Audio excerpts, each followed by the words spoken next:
Good afternoon, Your Honors. Yes, Dr. Assistant Albert, Secretary, what is your name?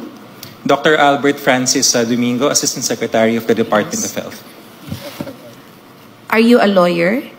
No, Your Honor. Huh? Yes, lawyer. Yes. May law units. You have law units? Yes, Your Honor. All right. Are you enrolled in law No school? longer, Your Honor. No longer. You're a dropout? No, Your Honor.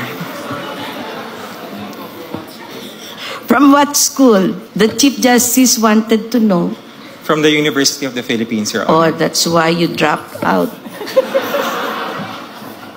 How confident is the prosecution team of securing a conviction? With all due respect to the Vice President, we are confident that we will secure a conviction. Why? We have evidence. We have strong evidence.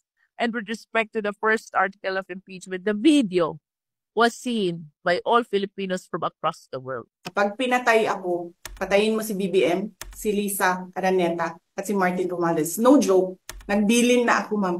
Pag namatay ako, sabi ko, huwag ka tumigil hanggang hindi mo mapatay sila. We consider this as betrayal of public trust, no?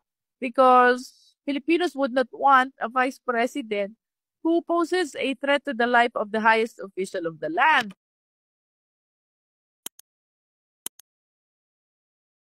Una sabi nyo, malakas ang ebidensya namin kasi 8 ang krimen niya. Pagkatapos ngayon, 2 buwan pa lang, wala na. 3 na lang sa 5. Kasi tama na yun, panalo na kami. Wah! I request the Secretariat record in our journal that I said, wah! I charge this private prosecutor with complaint of this impeachment court. Kasi salungat sa gusto mo, kaya ayaw mo pakinggan. Kung ayaw mo pakinggan, umalis ka sa korte. Aalis na nga po sana ako kaya lang... Granted! But 2 girls there, will you please stop smiling and looking at your cell phones? If you're not listening to my speech, please step out. Go!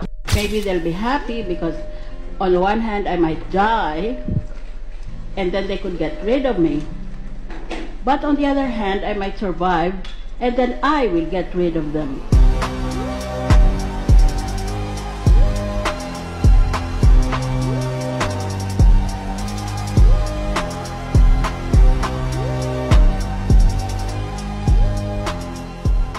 Ikaw, Luistro, gulat nga ako na abogado ka, hindi ko maalam na abogado ka talaga dahil bakit mo itatago yung asawa mo na wanted sa rape, no? Kung abogado ka, alam mo hindi dapat gawin yun, no?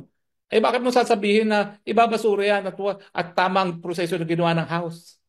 Hindi mo na ba rin nirespeto ang Korte Suprema?